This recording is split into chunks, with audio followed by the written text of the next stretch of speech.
வழக்கும்டா மாப்பிள்ள தேனியில இருந்து யார்த்தடி விசாலனே என்ன முத்தமுச்சி புத்தியா ரொம்ப சந்தோஷம்னே என் வாழ்த்துக்கள் திருமண வாழ்த்துக்கள்னு அட்வான்ஸ் திருமண வாழ்த்துக்கள்.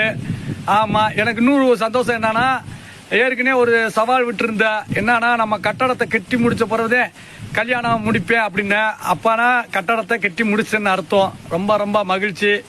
ஆமாம் இது பொய்யாயிர போகக்கூடாதுன்னு சும்மா அந்த மேடையில் வந்துக்கிட்டு இந்த மயக்கம் போட்டு விழுகிறது, அதுக்கப்புறம் பார்த்தேன்னா இந்த வானத்தை பார்த்து சாப்பாடு சாப்பிட்றது, அதுக்கப்புறம் இந்த கையை நடுங்கிக்கிட்டே மயக்க பிடிக்கிறது, அது மாதிரி இந்த கல்யாணத்தை சீரியஸாக முடிக்கணும்னு இது படத்துக்காண்டி நான் பண்ணேன் அப்படின்னு அந்த வார்த்தை வந்துடக்கூடாது. ஏன்னா நீ கல்யாணம் முடிக்கிறதுல ரொம்ப ரொம்ப மகிழ்ச்சி. ஏன்னா கட்டடம் வேற எங்களுக்கு கட்டி கொடுத்துருக்கீங்க எங்கள் தொழிலாளர்களுக்கு பூரா.